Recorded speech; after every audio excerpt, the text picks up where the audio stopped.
Brendon and Liam from the Teskey brothers, welcome to Australian Musician. Thank you so much for having us. You're playing later on tonight on the big stage at 9 o'clock. You've played Bluesfest before. What are your memories of the festival? I have some unpleasant ones. I was very, very ill last time we did it. We were on tour in the States. We flew straight back here to do a set, and then I got very ill and actually missed the first gig, so the band played without me. So yeah, it's pretty funny, but I mean, Liam might have some more positive ones. Yeah, it was actually a really fun one. The second show we played, we walked off stage and we played to a huge crowd and it felt really good. And, Matt Damon was there and we got to hang out with him and Chris Hemsworth and stuff. And we actually met a heap of people that night and had a really good time. It's an amazing festival experience. That's the magic of Bluesfest. You never know who's going to be around. So how do you approach a set list for a show like tonight? You just got to bring the big guns basically, come out guns a-blazing. So, for our headline shows, obviously we probably sort of sculpted something that kind of gets really high and gets really low, and whereas with this we wanted to sort of come and keep, capture people and keep them captured the whole time. So it's just going to be us at 11 the whole time probably, but maybe a few surprises too, a few guests and some other hopefully fun things that you can put off at Bluesfest. Yeah. Any pre-gig rituals just before you go on stage? I like to try and take a minute to myself to just try and get in the right headspace before we walk out on stage. But often we'll gather around side stage right before we go on just to make sure we've got everyone ready in the one place, and we'll do a bit of a group huddle and then sometimes break into a bit of a chicken dance. Which kind of gets us in a nice, light, funny mood, and so you might be able to see us doing a chicken dance from side stage if you like. Yeah. Before the pandemic struck, you guys were building a lot of momentum in America. You were on all the top cool TV shows. Did the pandemic make a dent in that momentum? I think so. I think every band sort of has felt that sort of obviously breaks on stop, but I think because it's all happened, the industry, everyone has been waiting. So I think hopefully we're set to go back to the States in June this year, and I'm hoping that it's just been put on pause and people haven't forgotten too much. Because as you said, we were sort of really felt like we were getting a bit of momentum over there, and kind of people were getting excited, and shows were getting bigger and bigger. And so hopefully when we go back, it's just they take pause off and we just start from where we were, and hopefully not too many steps back. Yeah. Another great thing that happened a couple of years ago was Sam Teskey and Paul Butler were nominated for a Grammy, which must have been a proud moment for the whole band. Yeah, it was unbelievable. I remember getting the call for that, and I thought it was a joke. It was Grammys, right? And unbelievable for Paul Butler, the producer, and for Sam, and for the whole Joe Carroll, who was the mastering technician as well. It was really great to see that kind of recognition for some of the work that goes on behind the scenes of making an album. So that was a huge. I guess at that point Sam wasn't able to attend. I don't think we were on tour in Europe at the moment. So Paul, the producer and our manager, went, and Joe Carroll, the masterer. They all went, but we were in Europe at the time, I think, so we missed it, unfortunately. Did they come back with any tales? It was a crazy time. We were up against Billie Eilish as well, though, so I think we were sort of like, I don't want to sound too defeatist, but I feel like we're probably not going to get this one. Bass players and drummers in a band have a special musical relationship. Do you guys notice it when you're playing with someone else? I do, but also people comment and say there's something goes on between Brendon and I that I'm not necessarily aware of or thinking about when we're playing, but people will say that they can feel something going on between us, and I think we've developed some sort of eye communication. We have these eye movements, and I can communicate things to Brendon, Brendon can communicate things to me, and we know what's going on. So, but I'm most of the time following Brendon, which makes my life a bit easier. He makes all the big decisions. I'm following you most of the time.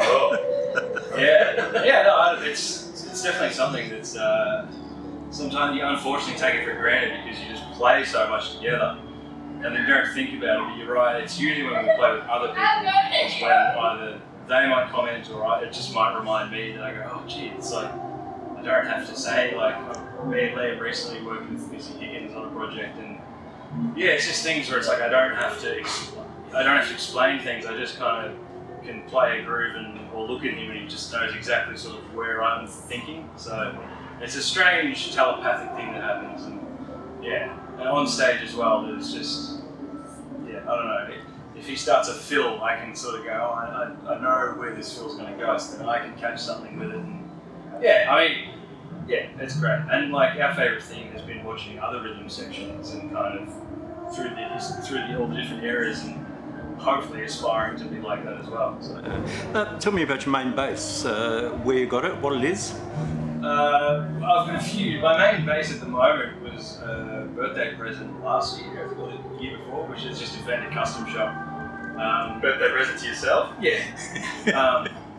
It's just a precision bass. I've always been a precision bass guy. I have a few that I play at different times, but it's always a precision. Flat mounts, a bit of foam under it, just get that real sort of 60s soul sound. Yeah, and amps, what are you using, and did it take you a while to get the combo that you were satisfied with? Luckily, I feel like I skipped the queue quite a bit with the endless search for tone can just send you down a rabbit hole and, empty your bank account quite rapidly.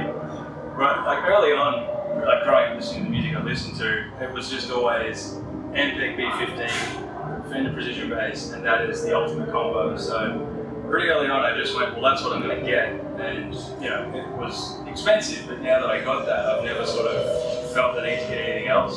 So that's kind of my recording rig, and then on stage it's usually just an SVT or something like that. So pretty basic for me. And Liam, the kit that you're using?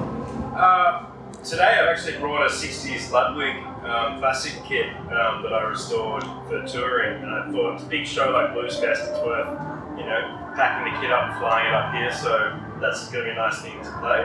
But in the studio it's mostly I've got a bunch of vintage drums, but my favourite one is a 1958 Rogers Holiday Mardi Gras in sort of 22, 16, 13 size, and that's my main recording kit that I love.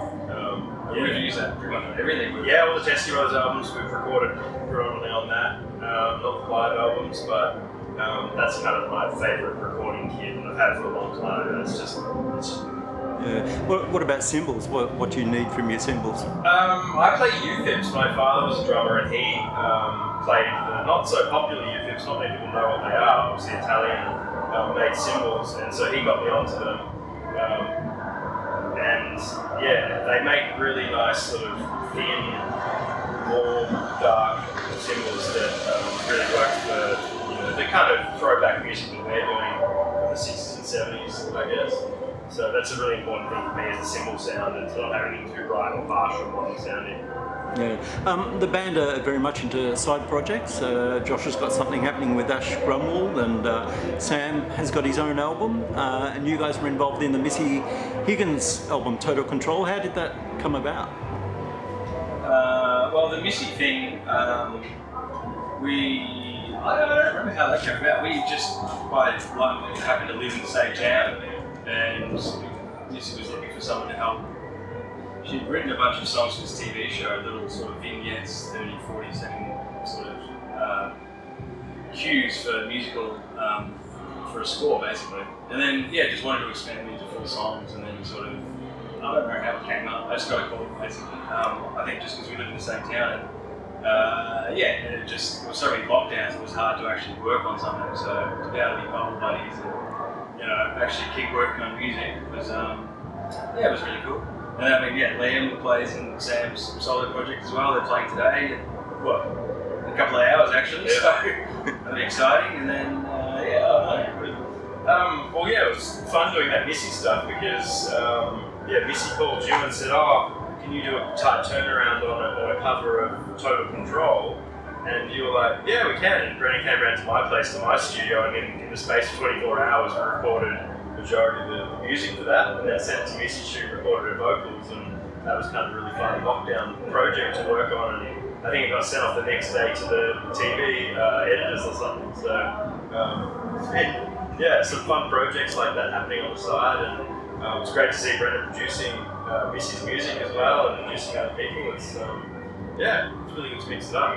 Yeah. Last year you released a live album, live at Hamer Hall with Orchestra Victoria. What kind of adjustments do you have to make as musicians playing with an orchestra? I mean, firstly, you've got to just get over your nerves. To be playing with 46 professional musicians, we grew up playing music, but we never sort of took it to that, that level of achievement. So again, just quelling the nerves was the first step, and then it's probably just formalising the structures of things. So we've always been a band that has a lot of room for improvisation on stage. If we're performing and a certain section's feeling good or the audience is vibing, we'll just keep playing it, and I can cue to land whenever we want to change something and do it that way. But when you've got the orchestra and 46 people reading the score, you sort of have to have everything set in stone, which was probably a first for us. So actually just formalising the set and formalising bar lengths and things like that was probably the biggest challenge for us, to actually just lock into like an actual what is the song doing, and learning that. And I think like rhythmically was probably the toughest stuff. I'll let you talk about that. There's a lot of drum stuff for Land. Yeah, I was kind of back to back with the conductor Nicholas Buck, and I'm having to watch over my shoulder, and it was kind of like, well, who's going to lead this? And we had to sort of work together, but an orchestra conductor is actually ahead of the beat, so it's not like this, which is how most of musicians' minds would think, I guess, unless you're working in a classical orchestra.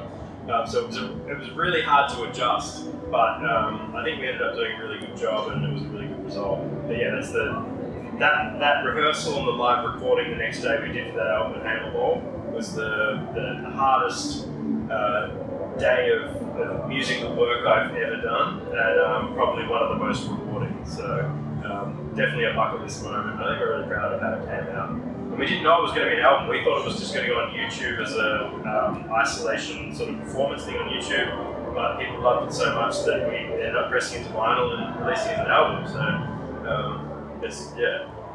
really glad we got to do it. The last studio album was 2019.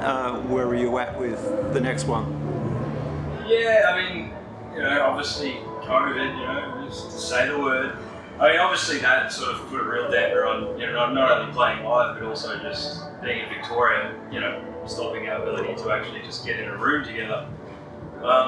Which is, for us, is the biggest part of our creative process, I think, is actually just getting in the room and making sounds and getting excited by things. And so, obviously that put a big sort of stop to that process. And so things kind of went, online. There was a lot of Dropbox sharing of stuff, and we sort of made do. So yeah, we're always writing and working on stuff, but we're sort of playing catch up as far as being able to get in a room and focus on something and all be together. So the gears are always turning, but maybe a little slower than they would have been otherwise. And what's the grand plan for the Teskey brothers? I'd say it's a slow burn. I think that was from the outset. We'd played for 10 years before we released our first album, and we just had a lot of fun doing it, playing pubs, weddings, small festivals, things like that. And when we started to release the first album, we started to get some traction. That we talked about, it's like we don't just want to be a flash in the pan. We want to just steadily try and grow and build, and stay authentic with the music that we love, and not be told to be given a direction by labels and industry that we didn't really want to be playing. So I think my understanding is that we all sort of just want to keep just slowly working and burning along, so we don't burn out, and we can keep enjoying ourselves and keep making music that we love, and hopefully our audience loves as well. Right, Brendon and Liam, thanks for your time. Thank you so much for having us. Thank you. Thanks so much.